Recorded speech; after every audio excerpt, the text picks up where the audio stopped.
So, good morning, everybody, here on the stream.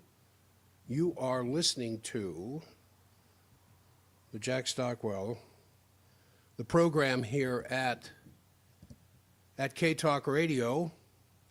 And, well, it looks like maybe I'm on K-Talk as well this morning.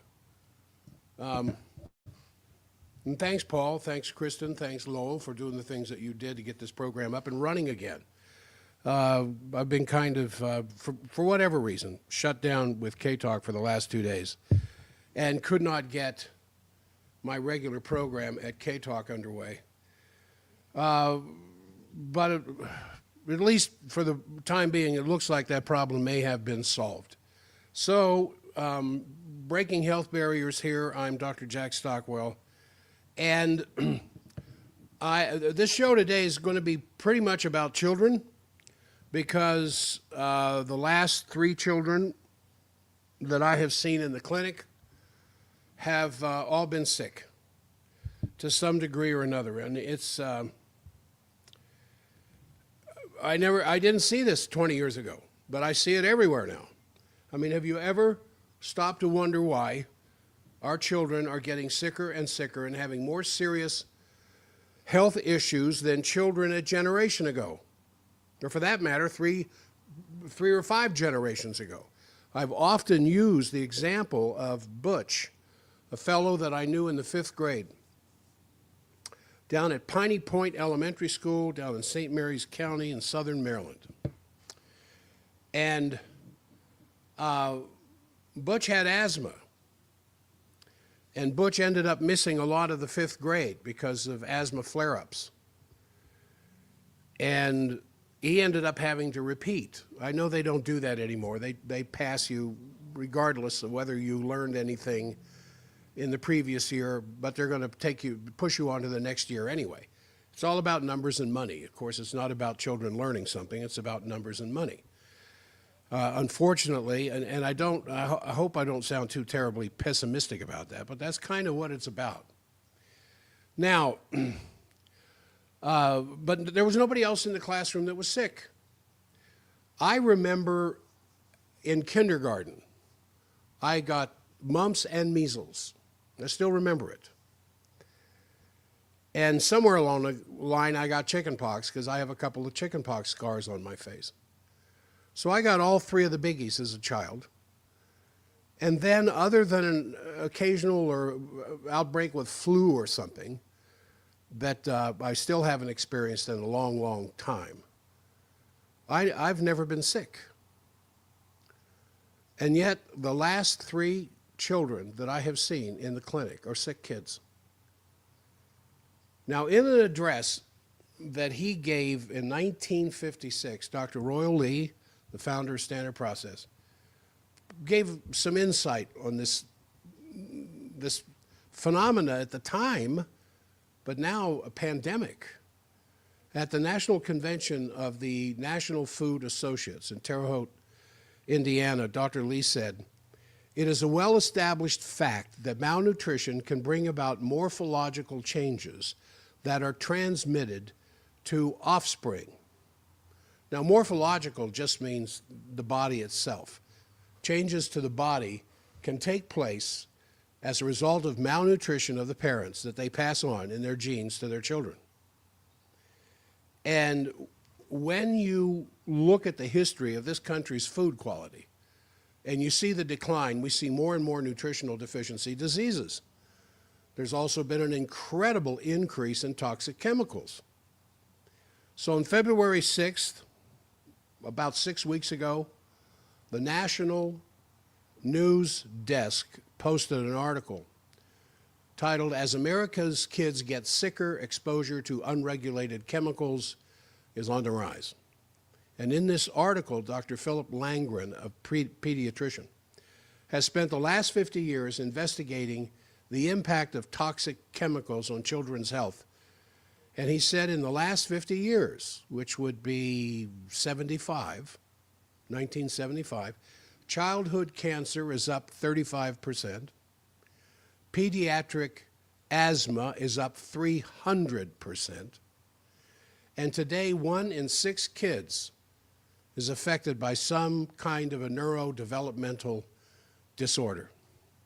And so recently, when parents have brought a child in for me to take care of, because the child is complaining of headaches or just seeming to lack the spark of life, as one mother said. When I would go to take x-rays of them, because I need x-rays to know what I need to do to fix the misalignment problem, the child is sitting there with an obvious tic, T-I-C. They have a tic going on. You can see a little shake of the head or little shakes of the eyes. And I would turn and ask the parent, how long has this child had this neurological tic? And the last time I asked that question, the mother said, what are you talking about? I said, your child here has got a neurological tic. What do you mean? Well, come here. Look. And so the child is sitting there with the head clamps that I put on somebody to make sure they're in the proper position for an x-ray so there's no rotation or magnification. And she could sit there and see their head jerk. And she just sits there and stares at it like this is the first time she'd ever seen it, because it was the first time she'd ever seen it. And 30 years ago, 30 years ago, 95, well, that's when I came to Utah in 95. I hardly ever saw anything like that. I did, but rarely. Now I see this stuff all the time. So according to this Dr. Landrigan, he says there are more than 350,000 synthetic chemicals and plastics in the world, and production is expected to triple in the next 25 years, 80% of which have never been tested for toxicity. Now, why would you want to test them for toxicity if they're in the plastics industry? Because nobody is free of the plastics industry. Your food, your clothing, your homes, your furniture, the cars, school supplies, you can't get away from these plastics. So not only were his findings somewhat troubling, there are other statistics out there that are worthy of great concern. In the 1960s, and this is when I was in the 5th grade with Butch, which would have been probably 1960, 61, somewhere there, only 13% of Americans were obese. I remember in my 6th grade class, there was this girl named Barbara Rayleigh who had an incredible voice. I remember at a PTA meeting, she sang Moon River to the delight of all the parents that were present because she had quite the voice. She was a bit overweight, kind of chunky. That's the only child in my peer group I can remember like that. And then when I went on to middle school, I can't remember. Now, of course, I wasn't the most observant person in middle school. But in 7th, 8th grade, I don't remember sick people. I don't remember children overweight or obese. And so in the 1960s, only 13% of Americans, let alone children, were obese. The current rate now of Americans in general is 43%, almost 1 out of 2. Child obesity went from 5% in 1970 to 20% in 2020.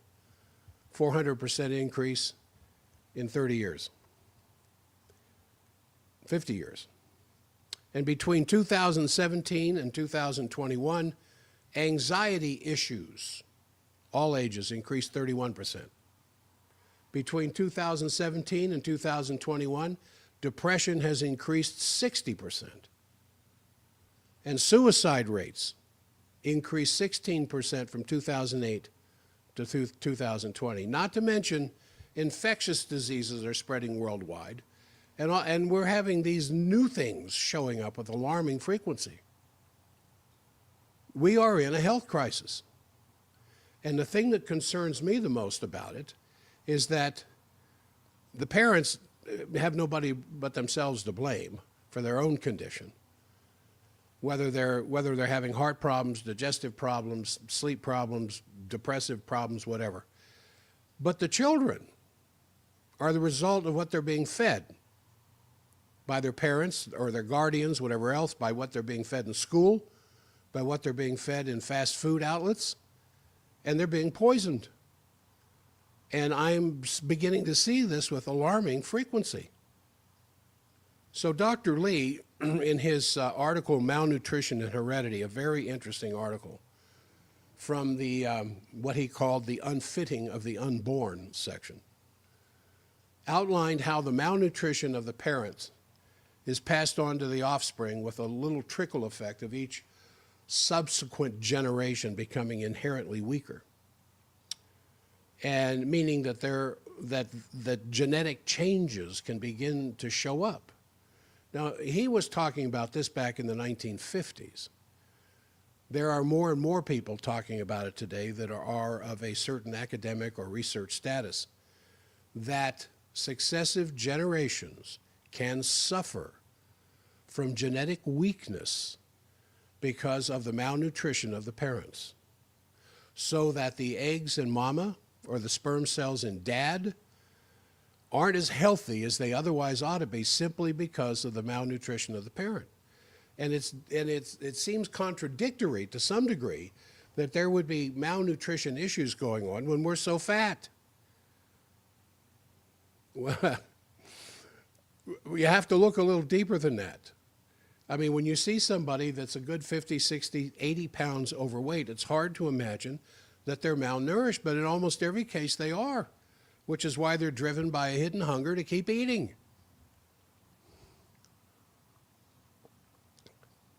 Because the basic elements that are required for good nutrition is not getting in the bloodstream. Now, Dr. Lee references Dr. Pottinger Jr.'s famous cat experiment. You can get this, it's very easy reading. It's a rather thin paperback book. You can get it at Amazon, called Pottinger's Cats. Pottenger, Pottinger's Cats.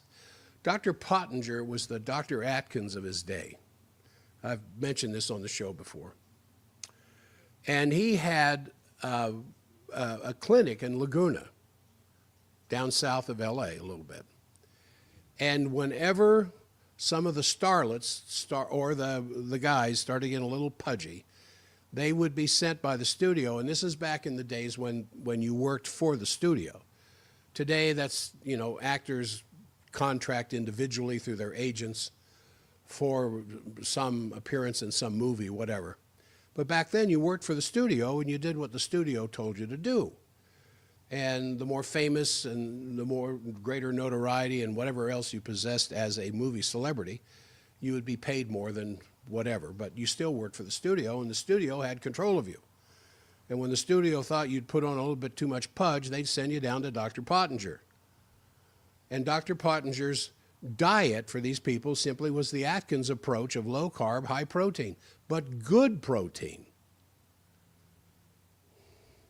So Pottinger did an experiment with cats, and he showed that malnutrition exacerbates the unhealthy conditions of the following generations: more arthritis, more cancer, the inability to produce, and the really big one, which is a decrease in the mental status of the malnourished cats. And they also possessed greater aggression and loss of coordination. So in the book, Pottinger's Cats, and it should be in your health library, because it tells you an awful lot about milk. And he broke the cats into 4 groups. One group had nothing to consume but raw milk, raw cow's milk. And the next group had pasteurized milk, and the next group had something like pasteurized milk plus the condensed milk, which of course is sugar. And the fourth one was even worse than that. And he not only watched them and observed their behaviors inside of pens, fenced-in areas, he watched the succeeding generations. And interestingly enough, the cats that were fed raw milk, and I'm really simplifying this because there's other stuff. There was meat, boiled meat, raw meat, well-done meat, other things that were involved with their diets. But what you would maybe consider the control group, the first group that got raw milk and raw meat, all they did was eat and sleep, eat and sleep, eat and sleep. Had coats of silk, no aggression. They would lay around on top of one another and just cuddle all day long while they slept. All the way down to the worst group that was constantly screaming, crying, trying to get out of the cages, and within 2 generations were sterile. So I can't recommend that book enough, Pottinger's Cats. So Dr. Lee, in talking about that, also discussed J.R. Davidson, an MD, his experiment with rats and cancer. And in Davidson's research, each generation of cats with poor nutrition died of cancer. And then he took the same genetic lines and he fed the new generations a nutritious diet, eliminating cancer that had killed the previous generation. Dr. Lee said this: the forces of heredity definitely tend to inflict on unborn children the penalties of poor judgment and carelessness that their mothers and their fathers exercised in selecting their own food. These penalties accumulate, each generation paying a greater price in lost health. A race that fails to take notice of dietary problems soon dies out. Hence the ever saddening increasing rate of infertility, even here in Utah. So toxins, malnutrition of prior generations, and the malnutrition of the current generation, these are the reasons why children are having more serious health issues than they ever did in the recent past. I mean, as recently as 10 years ago. So the reason I'm talking about this is to expose the causes behind these sick children that I'm seeing. Some of them don't have a chance because their parents were malnourished, born of grandparents who were malnourished. Malnourished in the sense that their food choices were based on convenience rather than researching the principles of deep-set human nutrition requirements. They're based on the fact that they've been exposed to tremendous amounts of toxins, not fully aware that in their food, in their water that they drink out of the tap, and the restaurants, the fast foods where people gather are influencing their own genetic makeup, weakening their ability to produce a healthy generation after themselves. Now, Dr. Davidson, in all his experiments, demonstrated that these things can be turned around. How? How, you might ask? When you figure yourself, you're trying to figure out why you might be in a serious financial difficulty. You can pray for money, you can go ask for loans, or you can figure out how you got into that mess and backtrack, reverse the processes that got you into that mess. Kids simply need, and these, the 3 children I was referring to at the beginning of the program, were white as chalk. And I said, how much time are these kids spending in the sun? Oh, he's allergic to the sun. He is, huh? I didn't laugh at her when she said that. I laughed inwardly. But it's not a laughing matter. It's serious. It's very serious. Kids need more outdoor time. And in order to get them outside, you're going to have to limit screen time. Tablets, phones, television, gaming, they have to get out in the sun. Now, according to a May 28th, 2021 Mayo Clinic article, it says, because elementary students who spend more than 2 hours a day watching TV, playing video games, or using a computer or smartphone are more likely to have emotional, social, and attention problems. Also, exposure to video games is linked with an increased possibility of attention problems in children. Now, we kind of have to force a change in our food system by creating a demand, and you do this by talking to the grocer for buying more local, organic grown fruits and vegetables with more nutrients and less toxins. Now, as many of you know, I shop at Harmon's because it's adjacent to where I live. Harmon's has an ever-increasing organic section. They have organic meats, organic vegetables, organic fruits, and in other materials that are condiments or oils, good oils, breads, grain products, whatever else, you're beginning to see more and more organic products because the people are demanding it. In America, organic still means something. Now, I like to buy organic blueberries, blackberries, and raspberries.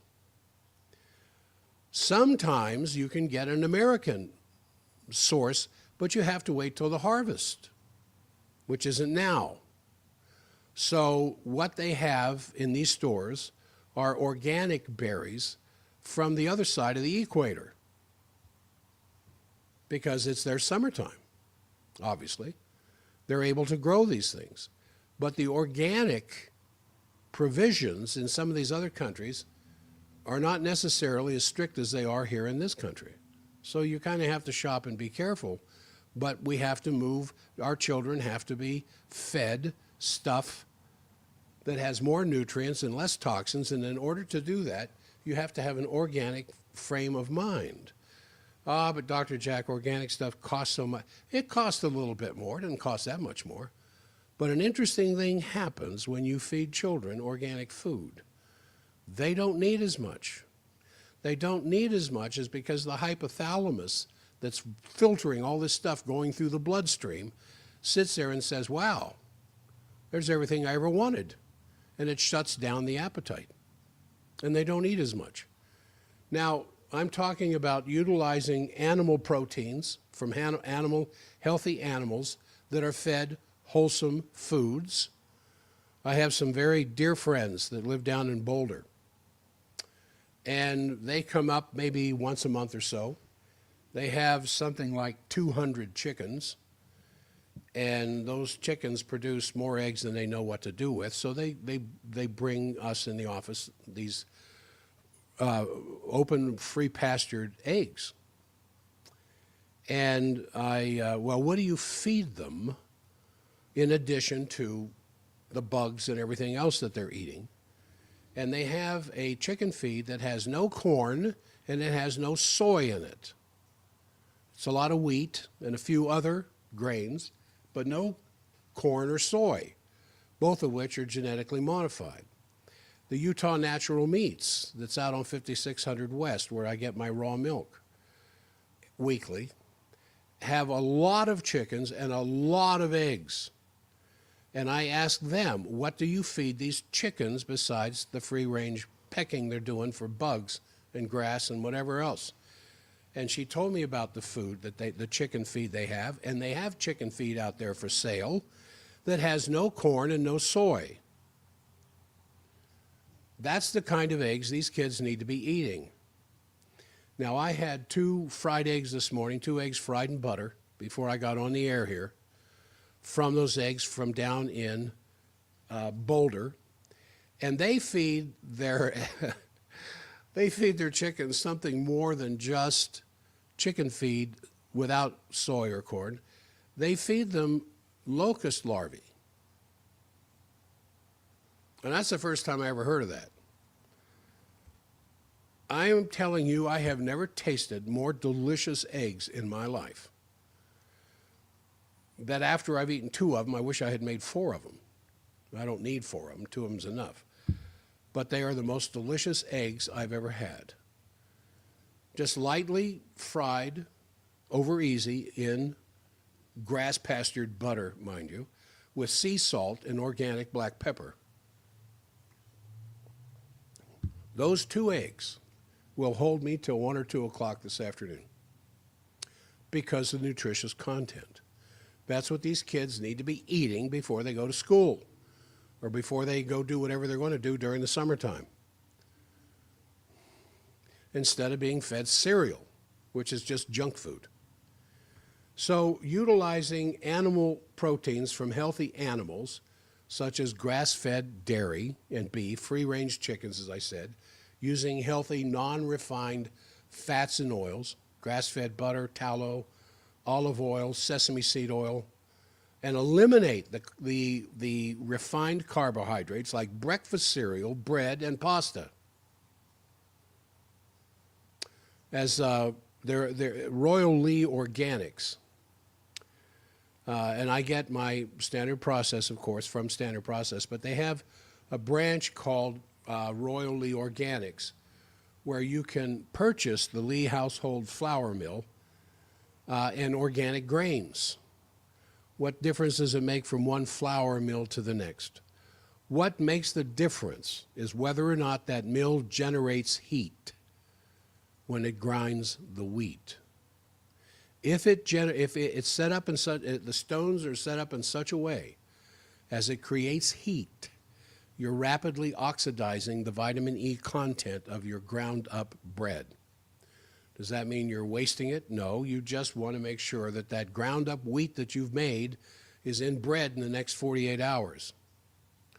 With the Lee Household Flour Mill, no heat is generated. That flour is good for a couple of weeks. Now with these products, you can make your own bread, your own pasta, pizza dough, muffins, even cereals. And then finally, when you use sugar, and when your kids are having sugar, make sure you're using unrefined raw sugar. It's in the store. Or dark muscovado sugar with the minerals that are intact, or unrefined maple syrup or raw honey, so that they haven't been pasteurized and they still contain the minerals that came through that natural Mother Nature processing. Now, I have a Jack's Pack for kids, and it provides the basic supplement for children. And it's just simply chewable Conjuplex, chewable Catalin, and chewable tuna oil to help make sure they are getting the absolute basics for their nutrition intake. And of course, their spines need to be in alignment so their nervous systems are working correctly. Every time a mother brings in a newborn baby, half the time I don't need to work on them, half the time I do. Half the time they are neurologically sound. Legs are even, big grins and laugh on their face. The other half, either due to long labor or maybe not the best presentation at birth or whatever, I need to work on them just a little bit, and usually I only have to see them once, at the most twice. But we were talking yesterday, Hannah and Trudy and myself, in our business meeting. We've decided to drop the price on our Jack's Packs to 15% discount. Seriously, a 15% discount. Whether we're talking about the foundational pack for adults, the female endocrine pack, and we got some really good feedback from a lady down in Eagle Mountain yesterday, who's been using part of the female fundamental pack. She says it's changed her life, emotionally speaking. And then there is the immune support pack, the heart support, and I want to spend some time with that, and the digestion pack. And I think that might be it. If I can get these pages, yeah, I think that's it. But the heart pack is also absolutely essential because I'm seeing just as many weak hearts in adults of middle age and younger than as I'm seeing children that are terribly malnourished. Which may lead to why this recent CDC study that just came out on autism and developmental disabilities monitoring network, and the findings are alarming because the autism spectrum disorder now affects 1 in 31 American 8-year-olds, the highest rate ever recorded. And nationwide, the numbers are even more staggering. 1 in 20 for boys. For boys and girls, it's 1 in 31. For boys, it's 1 in 20 nationwide. And in California, you're not going to believe this. In California, the current autism rate is 1 in 12.5. The report, which tracks children born in 2014, reveals this crisis growing in severity and complexity, yet still broadly unacknowledged by national discourse. Autism has become a public health crisis of urgent concern. And the report states plainly, out of the CDC, just came out, and yet the government agencies have offered no national action plan, and the media coverage of this disastrous report from California is anemic at best. No one's talking about it. I take care of this young man. I've been taking care of him for about a year now. I think he's 8, maybe 9, definitely in the autism spectrum. When I started working on him a year ago, nonverbal, fits of rage, pounding his face with his fists, banging his head on the floor, just totally non-conversant and seems totally oblivious to anything around him except music that's played on an iPhone. I saw him, was it yesterday or Monday? Was it either yesterday or Monday? And after he lays there on his side and lets me work on him. And the mother knows that he needs to come in because he gets constipated. And then his behavior starts to get a little wild. And she says, oh, it's time to go see Dr. Jack. And there's many times when I work on him, he goes straight to the bathroom for what they call a massive bowel movement, and his behavior returns.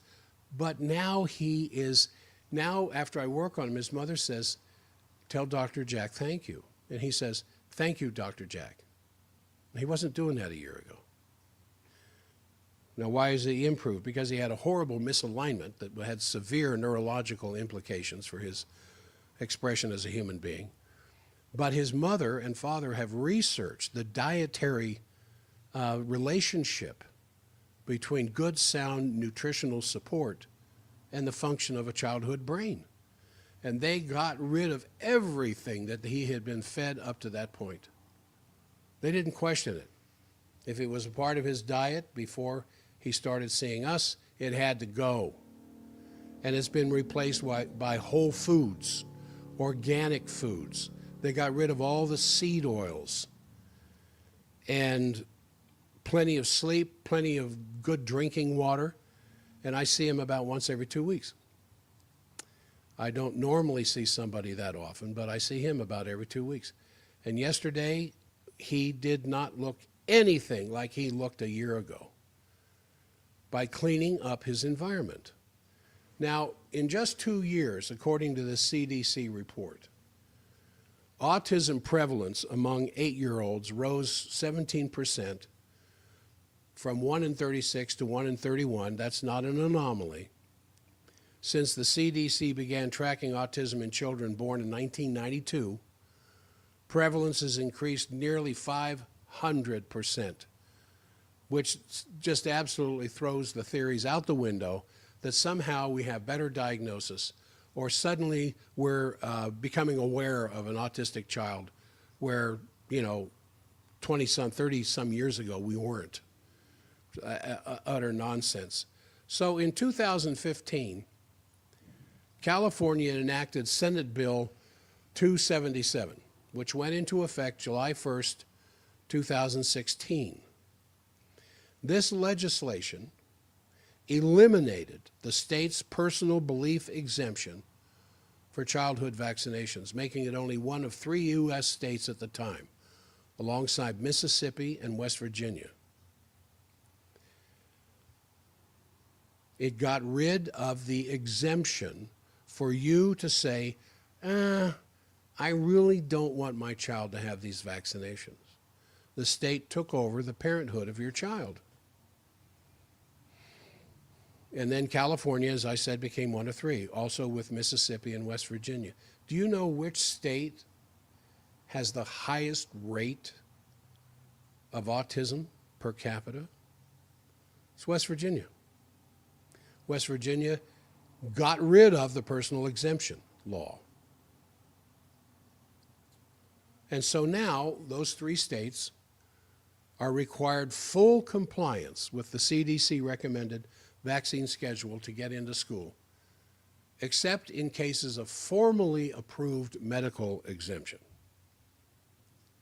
And sometimes a child going into spastic contractions and epilepsy with a needle still halfway in their arm, getting a vaccine in the presence of the doctor, sometimes isn't enough for the doctor to outlaw it for that child in the future. Sometimes it's just coincidence. Yeah.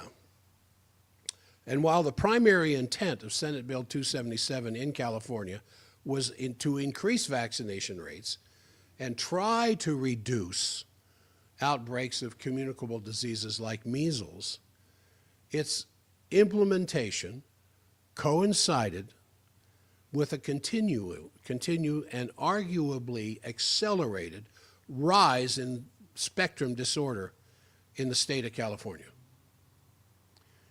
And the data that was drawn from the California Department of Developmental Services and the CDC's equivalent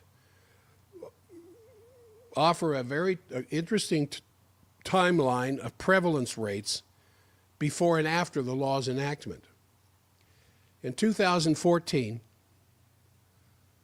the autism spectrum disorder, this is 2 years before the implementation of this, was 0.86%, 0.86%.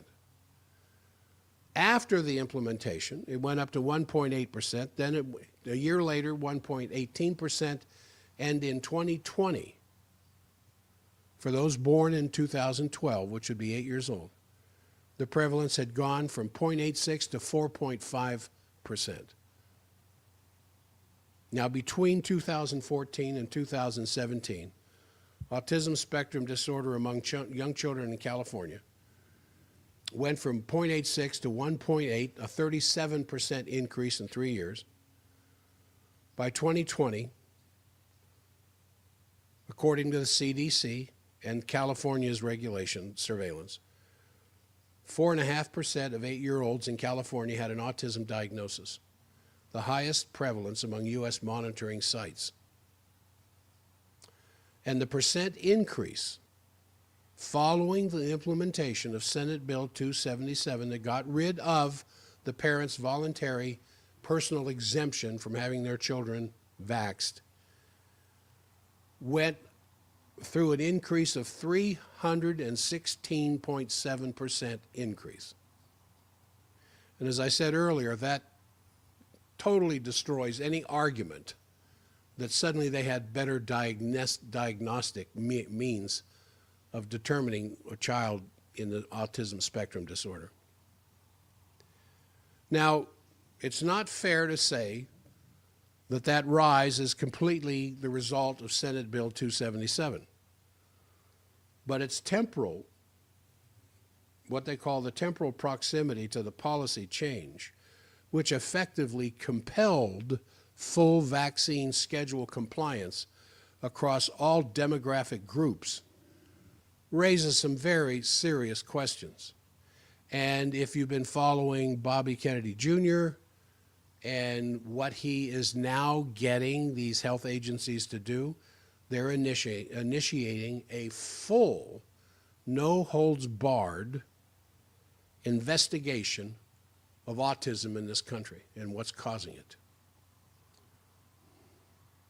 Now, as we know, correlation does not imply causation, because A equals B and B equals C, it doesn't always mean that A equals C.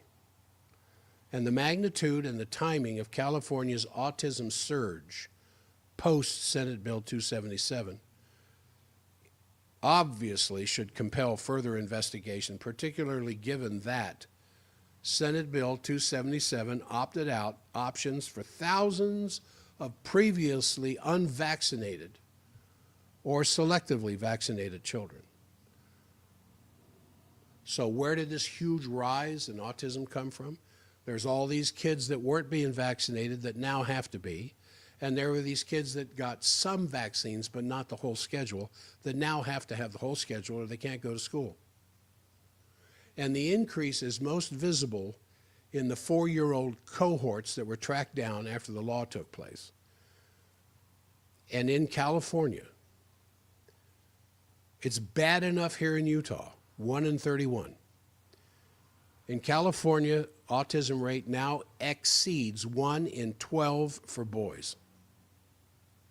And in light of these findings, California may now serve not only as a terrible national model for 100% compulsory vaccine compliance, but also as a bellwether for the unintended consequences of compulsion of certain healthcare policies that we're still learning about COVID and the compulsion to mask, the compulsion for social distancing, the compulsion for lockdowns, the compulsion for staying home and going to school on the computer, and these other absolute horrible actions that were taken on the part of the federal government. And contrary to such assumptions that autism spectrum disorder leading to certain giftedness, the data now shows that the proportion of children with higher IQs is actually decreasing, while the share of children with intellectual disabilities has risen. What's that mean? That means IQ's under 70. And nearly 2 out of 3 children, 64% diagnosed with autism in the cohort, fall below the IQ 35 threshold, indicating moderate to severe impairment. 2 out of 3 children diagnosed with autism are demonstrating an IQ less than 85. These are some rather hard realities that a lot of people are going to find unacceptable. Nationally, nearly 40% of 8-year-olds with autism spectrum disorder had an IQ under 70. Another 24%, IQ of 71 to 85, and 36 had an IQ greater than 85. That's why there's a spectrum. And since autism has a motor neuron impairment as well, the demonstrated IQ may be an inexact measurement of actual intelligence. As the movie Spellers, S-P-E-L-L-E-R, the movie Spellers has taught the world. So from a clinical viewpoint, this report, the data that came through this report quietly demolishes the idea that autism incidence increases are driven by mild or high-functioning cases. Since the early 2000s, the proportion of cases with average or high IQ has dropped, while those with intellectual disabilities has surged. And the trend, now reaching nearly 64%, indicates that autism's rise is not a matter of greater sensitivity and diagnosis. It appears that we are witnessing a real increase in biologically significant, disabling neurodevelopmental injuries. And it's not just the vaccines, it's their diet. Now, when you look at what's happening in California, what does that mean is coming? Unless something drastically is done, what's next? When you see 1 in 12 children in California diagnosed in the spectrum. San Diego stands out as a sentinel site and a warning. According to supplementary table of number 8 of this report, 8.87% of 4-year-old boys in California are diagnosed with autism. And the further breakdowns show some troubling disparities. Black boys increased 12%. Hispanic boys up 10.5%. Asian boys up 9%. White boys 5%. Which these numbers imply that 1 in 8, as high as 1 in 10 young boys of color in California may be carrying an autism diagnosis by the time they're in the 2nd grade. Now, what about environmental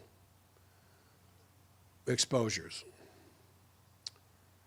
One overlooked possibility is the concept of cumulative exposure, starting with and including the full CDC vaccine schedule, lockdown era that I talked about there a minute ago, developmental disruptions, the coexisting toxins that are in food, water, and air, act in concert to dysregulate the immune and the neurological development. California's 2016 vaccine mandate removed all non-medical exemptions, making full compliance unavailable for most working families. And this timing intersects directly with birth years, showing the steepest autism rise. And if these policy changes are contributing even partly to this epidemiological shift, there should be immediate, urgent investigation, not somebody saying, oh, we just have better diagnostic systems now.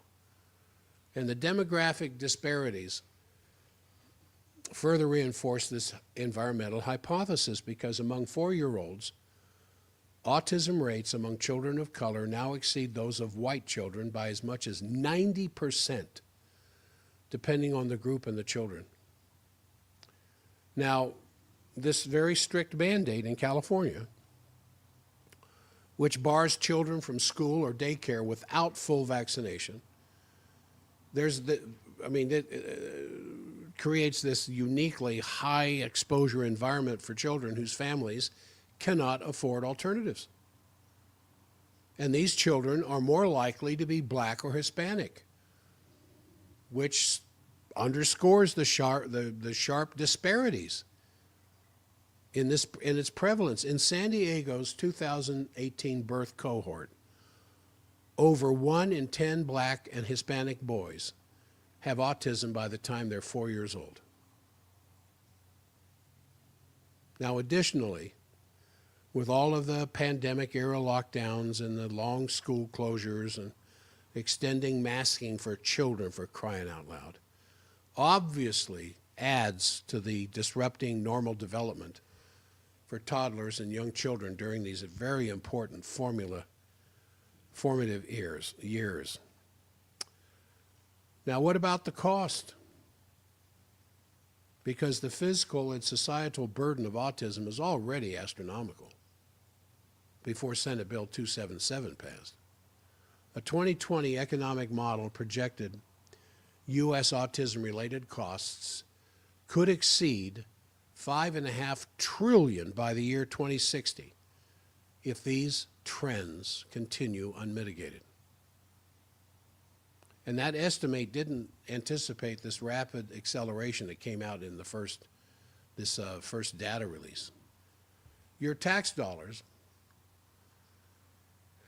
have funded years of futile autism genetics research that has not led to any prevention, any mitigation or treatment, or any given individual genes for genome-wide association studies.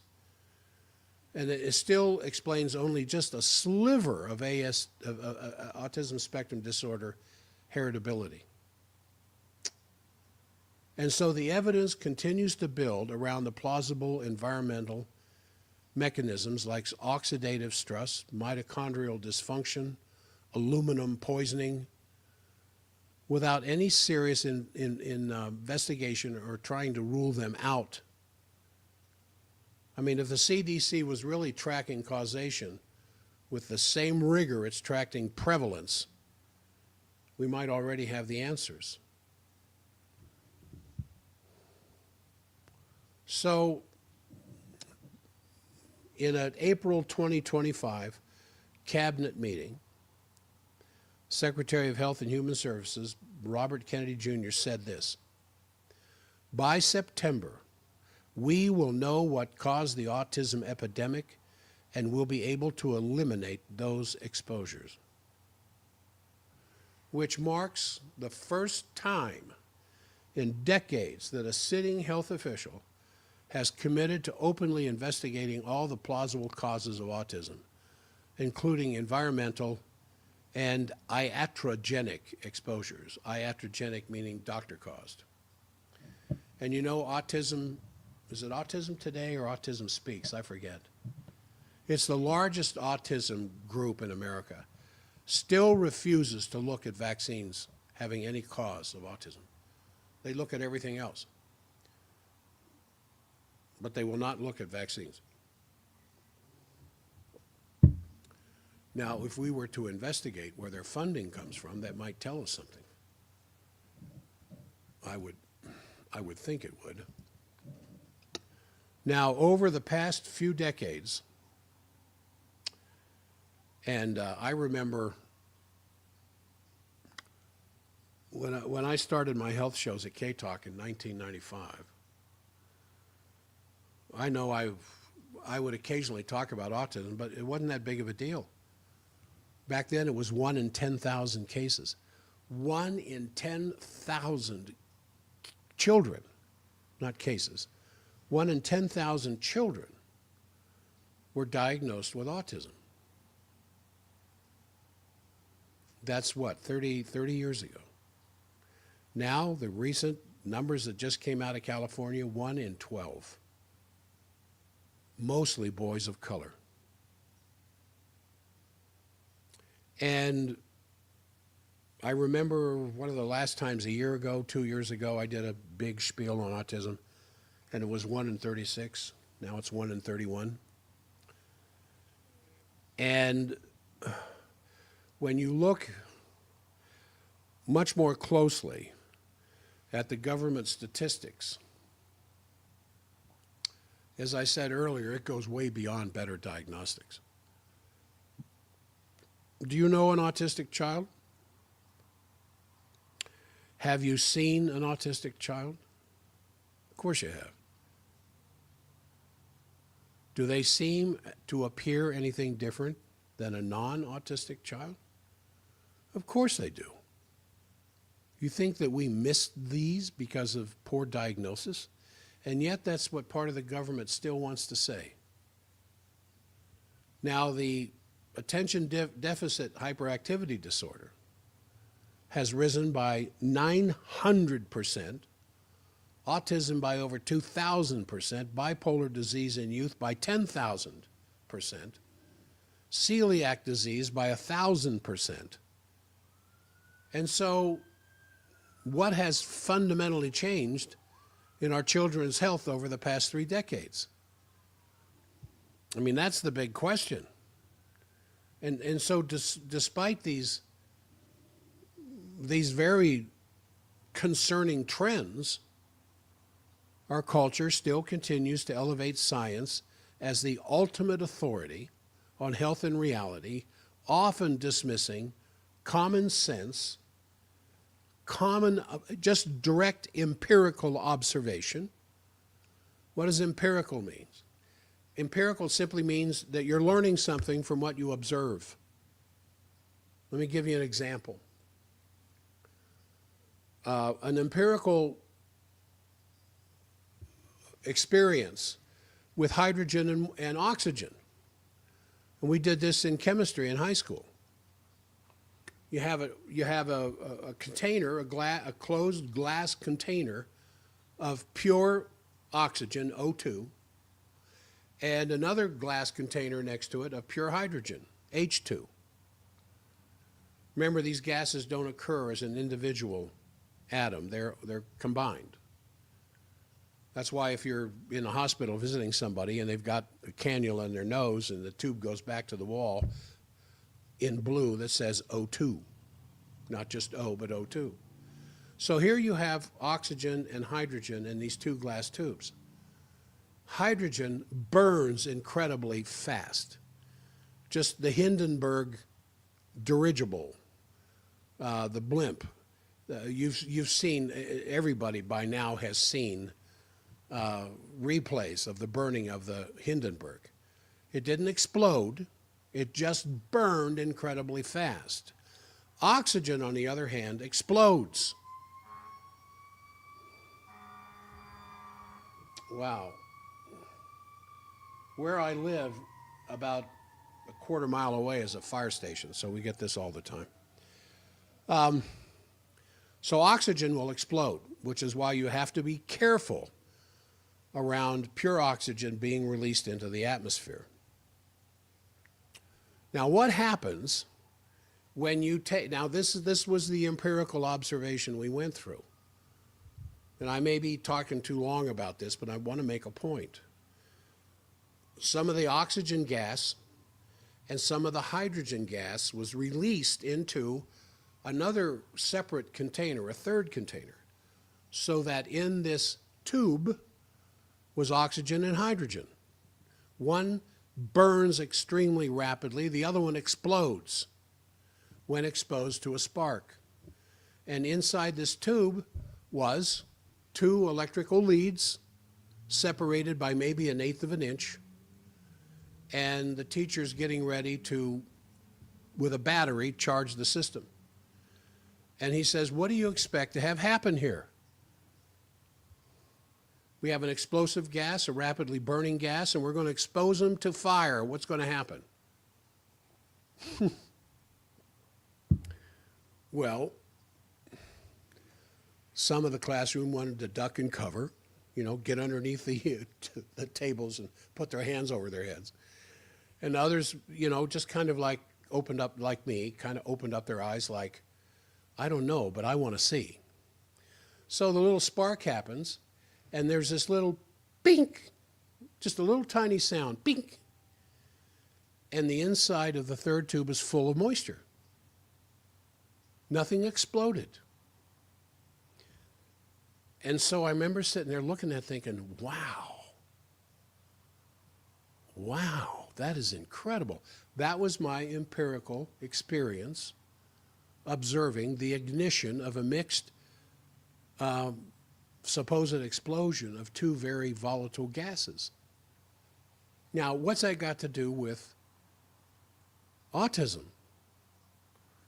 Well, the empirical discoveries involved with any kind of epidemiology is where you actually observe what is taking place in a sense that you control the factors that have something to do with its outcome. And so when they talk about empirical evidence, it's the evidence that isn't just looking at it, but coming to some realization, conclusion in your mind as to what happened as a result of the experimental or the observation. And so when you have ideology, corporate ideology, government agency ideology taking precedence over empirical scrutiny, you end up with a vaccination schedule that we have. And you throw out the standard double-blind randomized placebo studies, which is the gold standard for FDA drug approval, is absolutely absent when it comes to vaccinations. There is no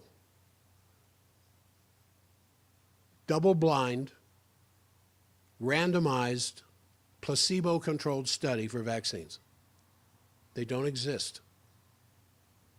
And vaccines such as hepatitis B shots for infants or the HPV vaccine Gardasil for adolescents have been approved with minimal scientific rigor, yet they are heavily promoted and in some states absolutely mandated. Hepatitis B, passed on with dirty needles and multiple sexual partners, being given to an infant on its first day of life. Why? Well, attending a conference once, I heard an epidemiologist on the stand say it's to train the parents.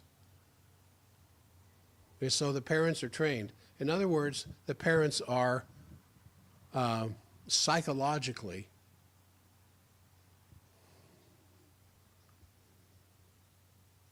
ordered, trained to comply with the rest of the vaccination schedule. It's propaganda, pure and simple. Now, the media compounds this issue by amplifying the official narrative while branding the dissenting votes. Of all of my podcasts from the past and radio shows from the past that were uploaded to YouTube, and thank you for those who subscribe, especially through this stream, but also by sharing this information. We are approaching 1,000 subscribers to my YouTube channel that will be getting this information. Now, there's just a few on the live stream, but this is being recorded, and it will be put up at facebook.com/drjackstockwell, one word. And the ones that have been taken down, that Facebook took down, and YouTube took down, and interestingly enough, Google owns YouTube.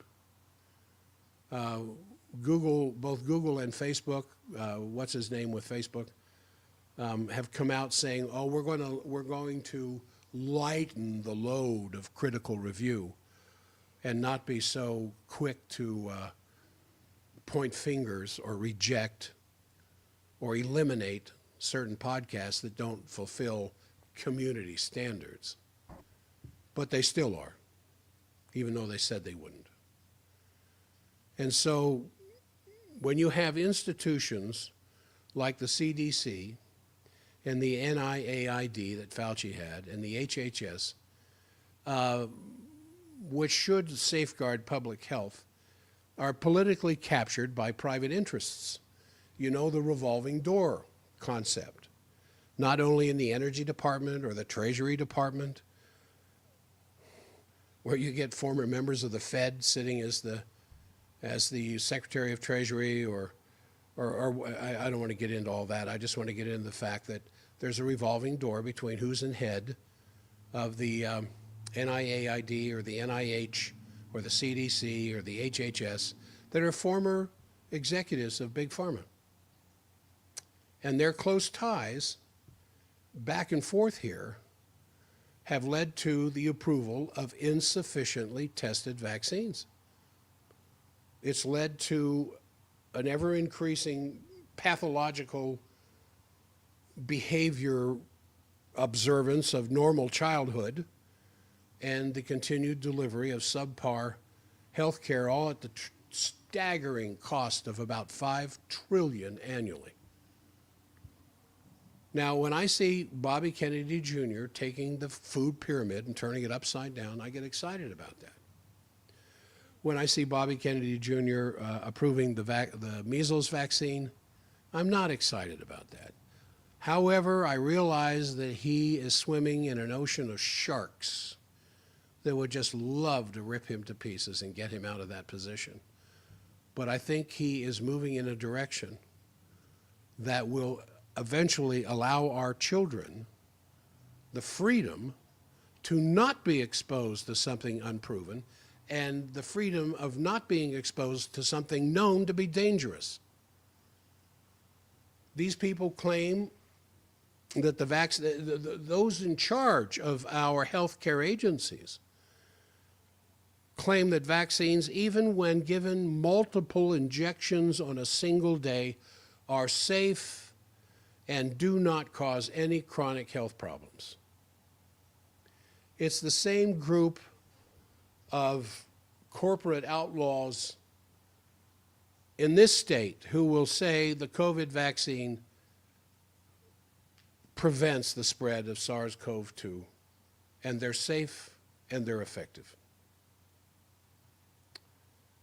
They claim that the ingredients, they still to this day, claim that the ingredients in vaccines are either harmless or found in such minuscule quantities that they pose no health risk. And the medical establishment also states unequivocally that there is no connection between vaccinations and the rising incidence of autism spectrum disorder. And anyone who questions the safety of vaccines is immediately labeled as irresponsible or a quack or someone who subscribes to pseudoscience, as they did to Bobby Kennedy Jr. when he questioned the safety of vaccines. He never said to stop vaccines. He never made comments that were anti-vaccine in the sense that you shouldn't get them, because he himself had been vaccinated and 5 of his children have been vaccinated. The 5 of his children who have rather severe allergy symptoms, mind you. He said we just need to make sure they're safe. That vaccines should be submitted to the same safety studies that drugs are. And even after years of safety study, for a lot of these drugs that you see advertised on TV, look at the list of side effects that they mention. Now, what does safe mean? What is a safety study? Well, there's something known as LD50, lethal dose 50. In other words, how much of this substance is required to kill 50% of the people it's given to? That's just toxicology 101. I was taught that in school. And I thought, what a heck of a position to start at when you're figuring dosages, safe dosages. You start with the dosage that will kill 1 out of 2 people that get it. Well, of course, it's done on animals, and it's, you know, it's just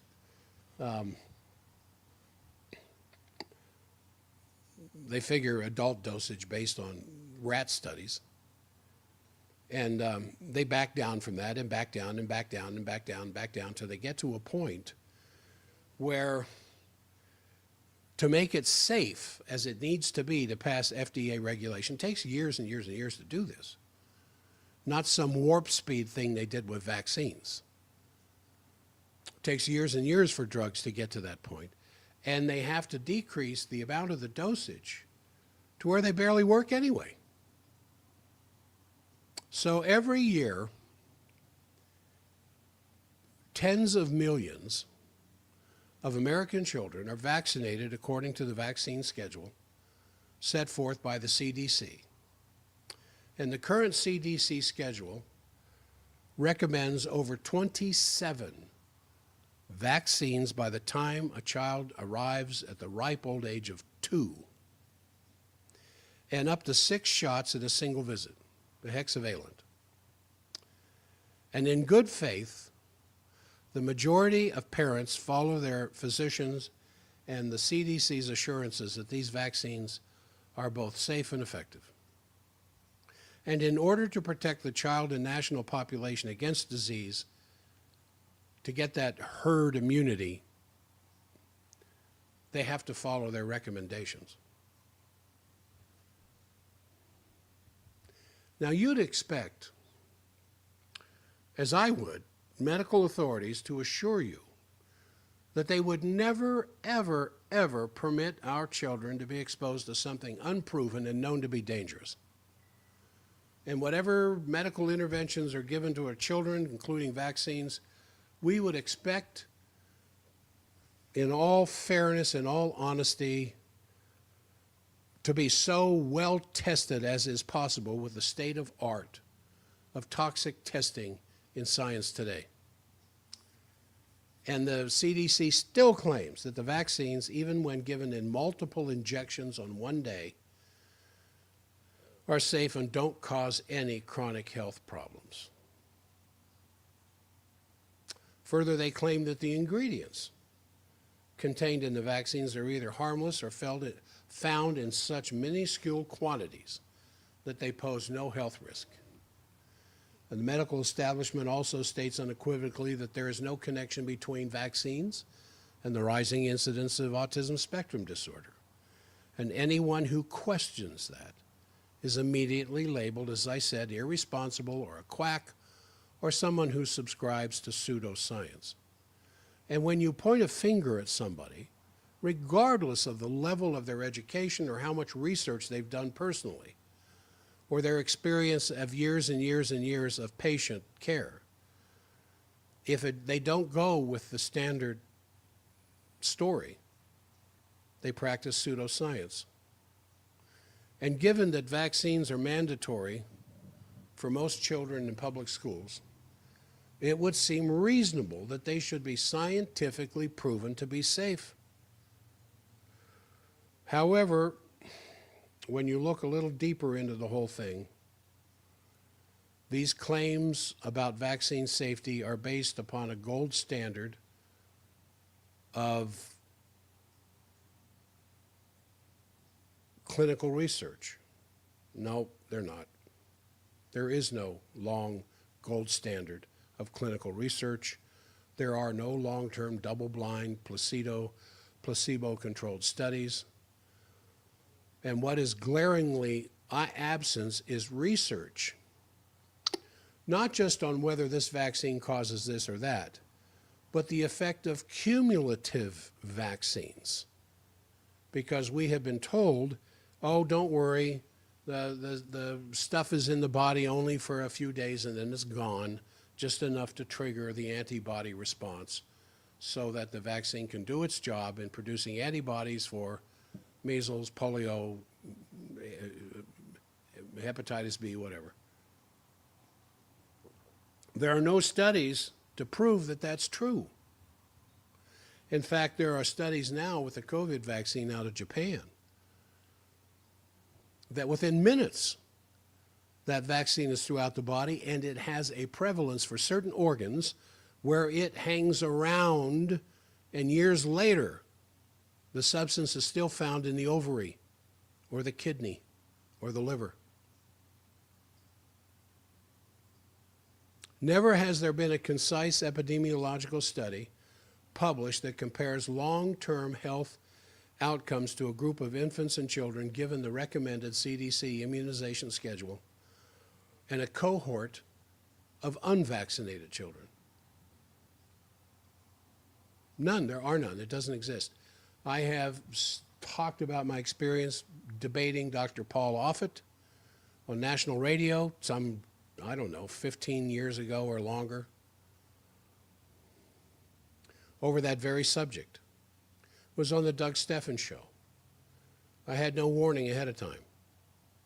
Now, anybody who studied vaccines, especially in the current era, knows about Paul Offit, who's the chief pediatrician at the Philadelphia Hospital for Children.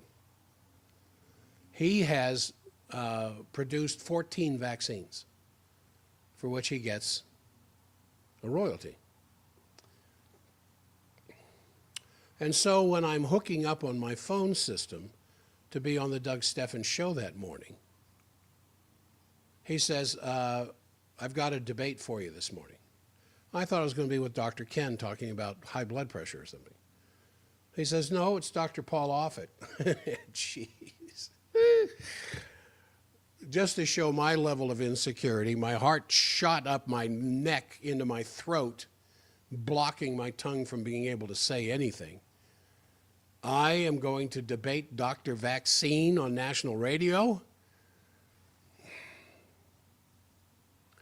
So after about a 5-minute news break and commercial, I came back down to the earth. And I was to go first. So I'm just swimming through my data banks. What am I going to say? What and here is Dr. Vaccine himself. And so I just fell back on what is well known, that the gold standard of testing anything involving health care or something that would be given to a living human being is it's gone through long-term, double-blinded, randomized, placebo-controlled studies. So that's what I fell back on. And I just said, Doug, and I'm sure Dr. Offit is aware of this, we don't have any long-term, double-blind, placebo-controlled, randomized studies of the effectiveness nor the harm related with vaccines in the current vaccine schedule. Oh, I was so proud of myself to be able to get that out of my mouth without choking. And Dr. Paul Offit came right back and said, that's not true. And of course, my own sense of insecurity, struggling to get back through the data banks in the back of my challenged brain, I could not remember ever reading anything that questioned what I just said.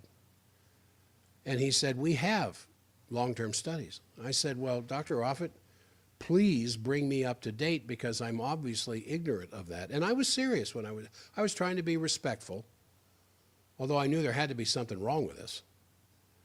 I said, can you bring me up to date? Now he said, oh, I have studies. Would you share them with me? And he said, yes, right after the show's over with, I'll send them to you. And I said, well, once the broadcast stops, stay on the air long enough between you, me, and Doug, and I'll give you my email. I didn't want to give it out over the air. And so he talked a little bit more about how vaccines have saved so many lives. And of course, there's no long-term, double-blind, randomized, placebo-controlled study to prove that. And the need for every child to follow the vaccine schedule because these things are put together by experts who know better than anybody else, even God, what these children's immunological, physiological requirements are to keep them healthy. So I just, I said a few more things. I don't remember what it was. And as soon as the show was over, I gave him my email, and he said, I'll get these to you right away, Dr. Stockwell. Oh, okay. I was waiting for him to say something else. Well, it took about sometime later that day, but I got him that day. He sent 2 studies. And I saw it, and I opened it up, and I thought, wow, man, I've missed something important here. I'm glad he's done this because I've been preaching from the rooftops. We have no proof, not only of vaccines working, but whether or not they're safe.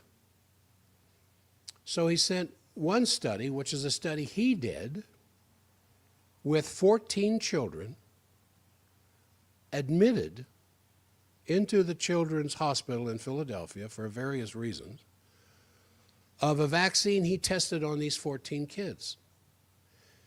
2 weeks later, which was his definition of long-term, all 14 of these children exhibited antibodies to whatever the antigen was in the vaccine. I don't remember what it was. I probably have it somewhere in my records, but. And that was proof, a long-term study, that the vaccines worked. Now, I want you to think about that for a second. You get an injection, and in this cocktail that's injected into the muscles, all the excipients are in there, the aluminum hydroxide and the PEG and all the other stuff that's in there, as well as some kind of an antigen, some kind of a viral element that's attenuated, alive, dead, whatever else, and of course all viruses are dead anyway. It's interesting when they talk about it being attenuated, which means weakened. Oh, the propaganda. And you get this stuff injected in you, and immediately your immune system is signaled that you've been invaded. And the T cells go to work right away, and the macrophages, and what's the other thing I'm thinking of, are alerted, a reveille is sounded, and the white blood cells and everything else go after the invader. This is called cellular immunity. It's the first stage of your response to an invasion. And invasions don't just happen with injections. Invasions are an ongoing process that you simply can't escape from because you are walking through a constant ocean of bacteria and viruses and other noxious elements that end up inside the bloodstream, for which the immune system goes after immediately to destroy it. So in the cellular aspect of immunity, the T cells and the white blood cells go to work right away to destroy the enemy. And in the process of doing that, certain chemical signals are released to alert the beta, the beta cells, the humoral part of your immune response, to start building antibodies to what the T cells have discovered as an enemy. So that within a week to 2 weeks, usually 7 to 10 days, sometimes 14 in the case of Dr. Offit's study, antibodies are going to be flowing through the bloodstream with this new thing that was discovered. Now that's how the immune system is supposed to work. Now vaccines, of course, jump the gun and inject this stuff directly into you with material to shock the humoral system to begin building antibodies right away. Now, the cellular immunity, the T cells and the white blood cells and the macrophages are already at work, even with an injection. But there's stuff in there, especially the aluminum hydroxide, is so shocking to the immune system that as a side effect, the immune system starts building antibodies to this stuff. And within 2 weeks, you can do a blood draw in these 14 children that were in the hospital. And indeed, they had antibodies to this material that they injected as a part of this test. And that was the long-term test. Now, this Gaines, Texas thing on the border of New Mexico, where they had this huge outbreak of measles among the Mennonite community, mostly, because they're unvaccinated. And the idea is that when you have an outbreak of measles, it's only the unvaccinated that get it, which is nonsense. Of course the vaccinated get it. But they want to make a big deal of the number of unvaccinated Mennonite children that received or they became infected and on blood tests or skin or whatever else exhibited the presence of a measles infection. Measles, of course, as you well know, is relatively harmless. It lasts about 2 or 3 days, fever, temperature, feeling crappy. And as soon as the little red marks show up on the skin, the infectious period is over with, and that's just the body's response of cleaning out whatever was created through the infectious process. So, what state in the union right now has the highest rate of measles? Texas, per capita. Why? Because of the tens of thousands of children that have received the measles vaccine recently because of this outbreak in Gaines County. That is about as far away from Dallas or San Antonio or Houston as LA is from here Texas is huge. I've driven across it. Took a day and a half to drive across it. What's my point? Today I have a whole bunch of patients to see this morning. How many of those patients, once I get to the office and start to take care of them, are carrying viral elements or bacterial elements that my body is not familiar with? When you consider the fact that there are tens of thousands of viruses and tens of thousands of bacteria, what are your chances of running across a new one every day? They land on your skin. You have something on your skin called the acid mantle. A pH of about 4.5 to 5 is the pH of your skin. On purpose, so that when these agents land on you, as they do constantly, like just as much as dust, the acidic nature of the skin immediately destroys that bacterial or viral element before it can get through the tiny pores of the skin into the bloodstream. And then the idea is that I will breathe, as I touch my patients today, as I breathe in what they're breathing out. One or two might cough or sneeze, projecting that stuff around the room. It's going to get inside my body without me being aware of it.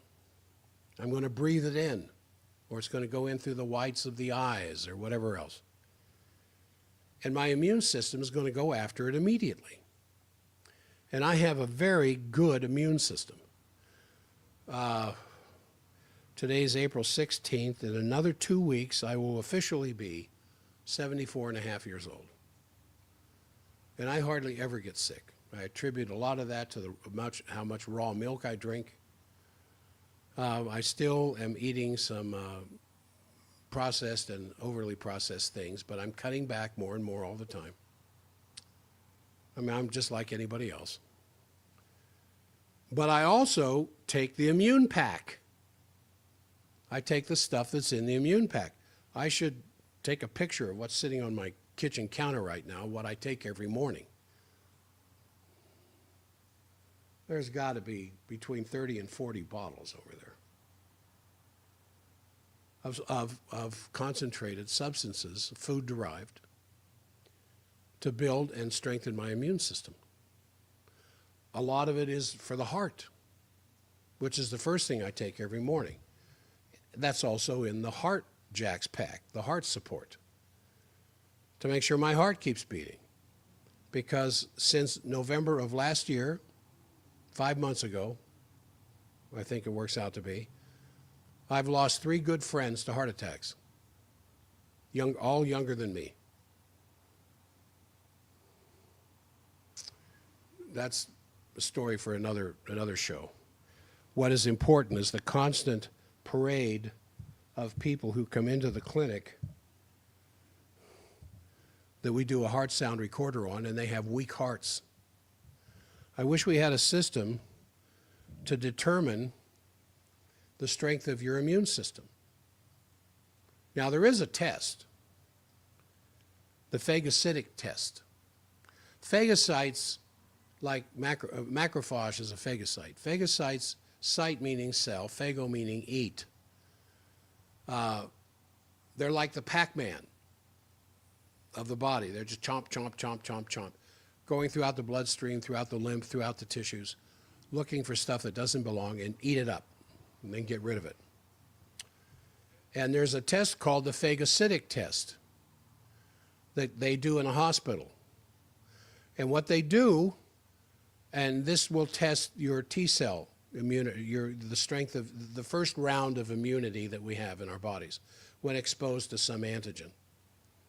And what they do is they take a sample of your blood and they put it in a contained area that they can put under a microscope, and they put in a known amount of a certain kind of bacteria. And your white blood cells, everything are still alive. In a very fresh blood draw, everything's still alive. is alive for several minutes. And because of the oxygen-rich red blood cells that are present that surround all the white blood cells, the white blood cells are getting plenty of oxygen to stay alive.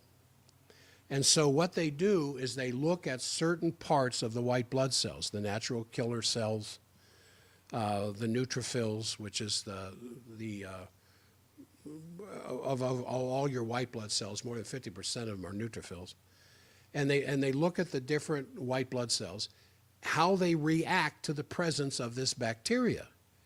And they actually use a stopwatch to time how long it takes for your immune system to respond to this antigen that was just placed in their midst. And then, as soon as they get that number, they have you drink about 30 milliliters of glucose, just pure sugar solution. And they wait about 30 minutes to an hour and do another blood draw. And they do the same test. They take the blood, they put it in a container, and they introduce the same bacteria, same amount, minuscule amounts. And they start the stopwatch to watch how fast it takes for your immune system to respond to the presence of this bacteria. And they notice that it's slower. The immune system isn't working as fast. And interestingly enough, they'll go through this 2 or 3 rounds. You'll drink another 30 milliliters, which isn't very much. Another 30 milliliters of a glucose solution, diluted in water, sugar water. And wait another 30 minutes or so till it gets through the stomach into the bloodstream. And they'll do another phagocytic test.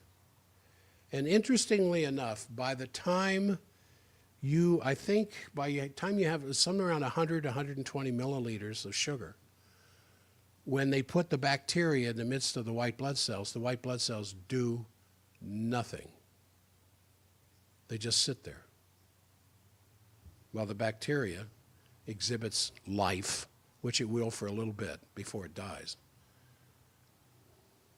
But it's still alive while the white blood cells are doing nothing, gone completely AWOL.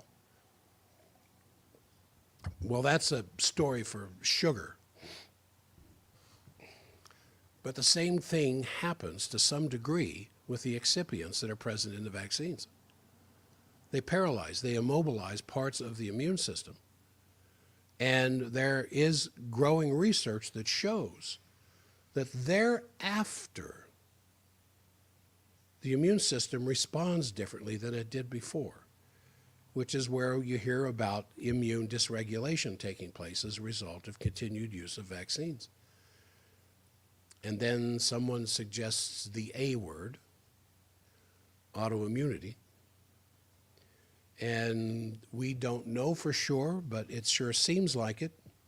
Maybe Kennedy Jr. will get to this. The tremendous explosion of autoimmune diseases.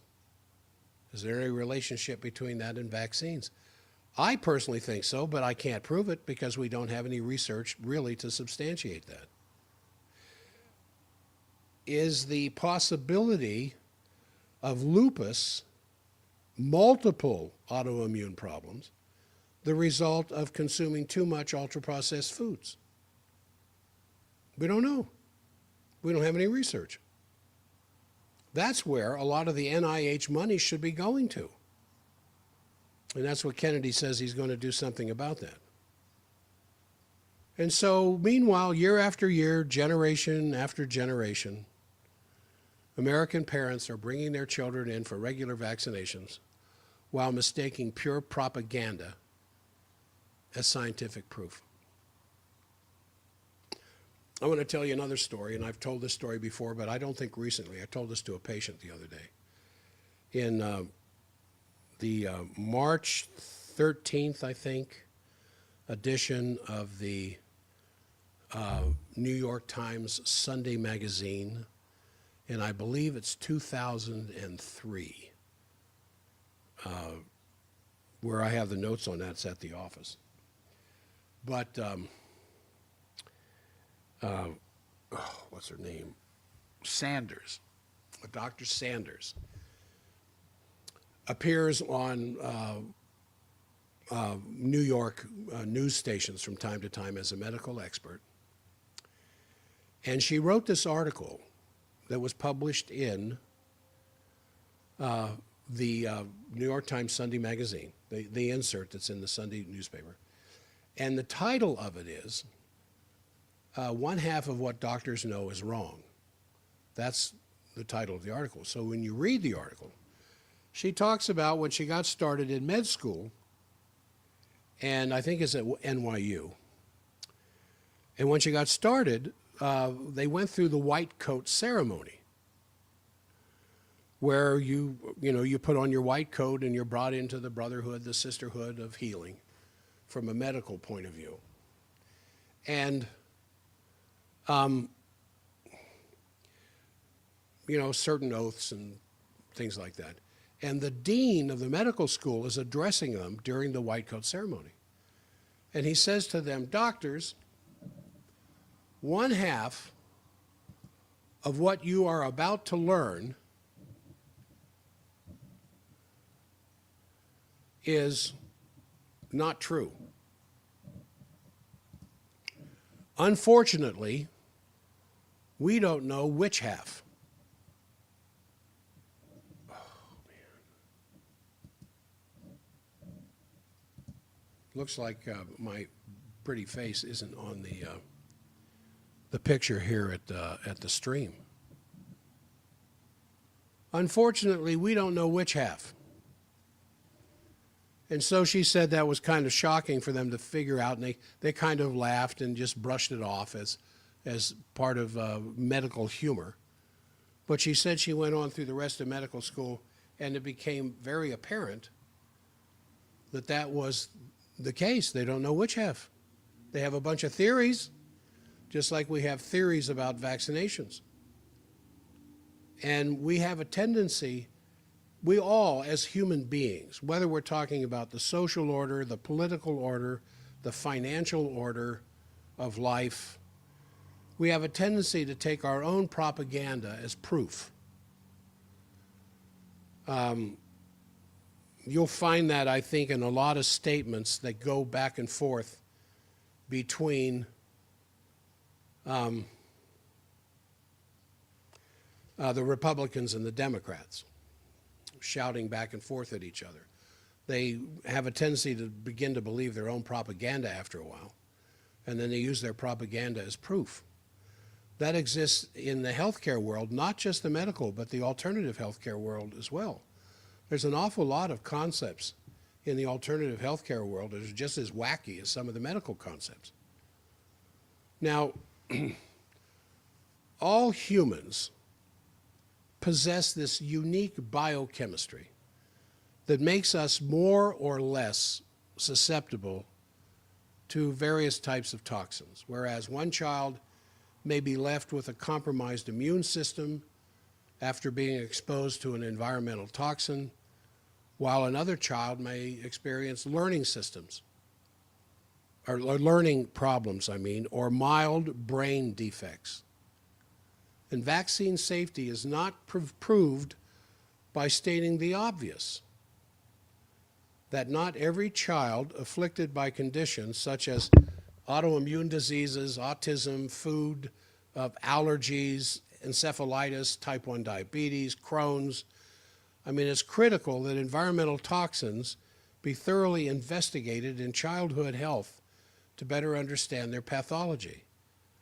And when you look at the independent science on the safety of vaccines, it's readily apparent that many of the ingredients that are in a vaccine are toxic, even in small amounts. And these are likely to contribute to a variety of illnesses like autism, as more vaccines are still headed to the CDC immunization schedule. Now it's over 70 of them by the time they're 18 years old. When I think about stuff like that, I think about arsenic and old lace, the old play, Arsenic and Old Lace. How these old ladies finding these, lonely old men, and they think the best thing they can do for them is help them to pass on to the great assisted living center in the sky, and they slowly poisoned them with arsenic, just a little bit in their tea, until finally one night they don't wake up. And I kind of think the cumulative effect of some of these vaccines in these children, are they harmful? We don't know, because there's no long-term studies. Those on one side assume that's the case because they see it in their own children. Hardly is there a patient who hasn't recognized, when they bring their kids into me, something happened to that child after their last vaccination trip to the pediatrician, which of course is denied by the pediatrician and his staff, or her staff. But what happens after several of these injections? Several exposures to aluminum hydroxide, several exposures to polyethylene glycol, PEG, and some of the other excipients that are present. And they got rid of mercury. There's still some shots with mercury, but most of them are gone. And they replaced it with aluminum hydroxide, which is the second most neurotoxic chemical that's non-radiological that we have on the planet. Second only to mercury. And so even in small amounts, these excipients, to some people who are particularly sensitive to it, are disastrous. Now, federal health propaganda that you get from the CDC and similar agencies are, they deny that there's an outright causative factor between vaccinations and severe childhood neurological disorders. However, their studies are based on the belief that are, just solely based on observational retrospective studies. And these studies categorically fail to meet any gold standard, because the only way you can really tell if something is doing something is with this randomized, placebo-controlled studies. How do you do that? Well, when it's placebo-controlled, you have a placebo in there as the control element while you're testing it against something else. And randomized means that the people who are on either side are randomly picked. And double-blind means that the person who's getting it doesn't know what they're getting, and the person administering it doesn't know if they're administering the real thing, the real McCoy, or some placebo. Now, that's a pretty good way to find out if something's causing something. Things are just identified by numbered lots. So even the nurse or the doctor, whatever else is administering the thing you're testing, they don't know if it's the real McCoy or not. The patient doesn't know if it's the real McCoy or a placebo. And these things were controlled by somebody that randomized, picked the numbers beyond human control as to what got what, and it's not until the test is done that you find out what lot number was what kind of a product. Then there's no argument. Either this thing did what it's supposed to do or it didn't. That has never, ever been done with vaccines. Now, when we started to see the increase in autism at the late 1980s, it was largely believed at the time to be genetic. And of course, that myth continues despite the biological gaps to prove that such causation is scientifically sound. But you want to remember, and despite the CDC's claim that the Institutes of Medicine released a report stating that the childhood vaccine schedule has never been studied for safety, the CDC ignores that. And as far back as 1991, the Institute of Medicine has persistently urged the Department of Health and Human Services to conduct such studies. But whether they will or not, I think that's part of the legacy that Bobby Kennedy Jr. will be leaving behind. But remember the 1986 Vaccine Safety Act, because it was the late 1980s that autism began to show up in larger numbers. In 1986 was when Congress passed the Vaccine Safety Act that did not have anything to do with vaccine safety. It allowed vaccine manufacturers to continue to investigate, experiment, and produce vaccines with no public liability. The vaccine manufacturers were about to go bankrupt, and they sent their lobbyists to Washington saying, all these lawsuits that we're getting for the damage that we're causing people is bankrupting us. We need protection. If you don't give us protection, we will stop making vaccines and we will blame it on you. So Congress, under the leadership of Reagan's White House, pushed to pass the Vaccine Safety Act of 1986. And then you had a flood of vaccines show up in the marketplace after that, because now they couldn't be sued for damages. I may be wrong, but I don't know of one other CDC or FDA controlled drug that has such an exclusive policy. When you look at the side effect, just this, the stuff that's going on now with semaglutide and tirzepatide, the GLP-1 and agonists that people are losing weight with, and the side effects that are starting to show up with a lot of these people. And class action lawsuits have already started. Almost every, well, that may be a little hyperbole, a lot of new drugs, when they show up, that become the big fad, within about 5 or 6 years, there are class action lawsuits against that drug because enough people have been hurt by it. The mesothelioma type stuff with asbestos, and the things that just go on and on and on.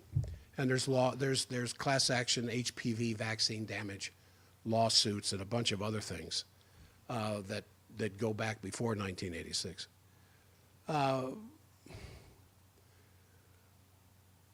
When you look at the amount of damages that were being awarded, the vaccine company said, listen, we're going to go broke if this continues. We can't do this. So that's when they got the 1986 Vaccine Safety Act passed that made them immune to lawsuits. And then that's when you had the explosion of vaccines all over the place. And the vaccine schedule for children just increased almost monthly, the vaccines the CDC required. And so by a few years later, all of a sudden, autism is on the news, and thereafter the numbers continue to increase, where today, as I said towards the beginning of this show, in California, 1 in 12 children, most of them Hispanic or black, by the time they are 4 years old, will be diagnosed with autism. Senate Bill 277 made that possible. Wow.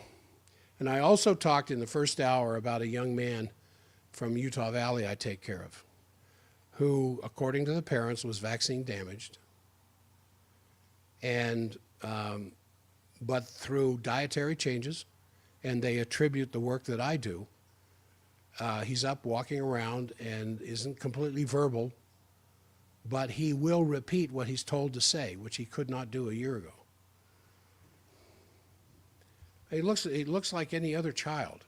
And his outrageous screams, I can't remember the last time he was screaming in my office, or hitting himself in the face with his hands, or just running all over the place uncontrolled. I don't remember the last time I saw that. So these things, if they're caught early enough, can actually be reversed to a great degree. This is the whole concept behind Dr. McBride and her GAPS program that she created to detoxify the system. She had a nonverbal child at 2 years old, and she oriented the entire GAPS program to clean her son's body out so that today he's a perfectly normal male with no symptoms or outward signs or anything else that he was ever on the autism spectrum disorder. So I wanted to bring that to your attention. I also wanted to mention once again my concussion people that I'm taking care of. In 3 weeks, I will be in San Diego presenting a case on, concussion of the center, Kyson Rose, for the Idaho basketball team, University of Idaho, up in Moscow. And I have videos that I'll be showing of his injury, where he slammed to the floor, and then this 250-pound center for the other team, I think it was it was either Reno or San Diego State, I can't remember, landed on him and smashed his head into the floor and knocked him out. And immediately began, soon he was unconscious for several minutes, and then when he started to regain consciousness, obvious that he had been suffering a concussion. And he wasn't allowed to play, taken out of the lineup, and everything that's involved with that. And his aunt, who's a patient, went and got him and brought him down, brought him to the office. And, if you've ever been around somebody that's been concussed significantly to where they have a TBI, traumatic brain injury, you can see it. They're kind of there, but they're not there completely. And he exhibited signs of ongoing concussion. And we talked about it. And I got some x-rays, and I could see the components of the misalignment. And I worked on him based on that. And immediately, within minutes, flow of the cerebral spinal fluid was regained through the brain. We know that because of studies we've done at the University of Calgary, University of Alberta in Calgary, on standing MRI studies of trying to find out what caused migraines, only to discover some other things, which is correctly putting the atlas back where it belongs, at the top of the neck, will immediately restart or increase the flow of CSF through the brain. And you can see it in his eyes. His eyes opened up, his cheeks pinked up, his consciousness perked up, and then he stood another inch taller. He went from 6'9" to 6'10" by the time he left. And I was on the phone with him the other day, and he's doing just fine. Just as a follow-up, said no symptoms, no sign of concussion, he's doing just fine. So that and what we recommend for the heart, what I recommend for my patients to take for their heart is what I take. I want my heart, my lub-dub, to be strong and sufficient to get the job done. I want a strong and healthy heart taking me right into 100 years old. And so that's what I have in the heart sound, or the heart we determine through the heart sound recorder, but also in Jack's pack for the heart support. The things that I don't have to worry about what my heart is doing. I never feel it. I never know it's there. You shouldn't even know you have a heart. And I take it every morning. I took it here before I got on the program this morning. And these things are described at forbiddendoctor.com. The Jack's packs are described there, and I think we're going to drop the percentage off from 10 to 15%, especially during the Easter special that we'll be running here really quick.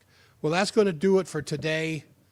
I'm going to stop the stream before I stop the broadcast at K-Talk because I don't know if they've got something scheduled to come in here, and I don't want a bunch of dead air. But thank you for being a part of it. I notice I'm not on the picture. That's because I need a faster computer system.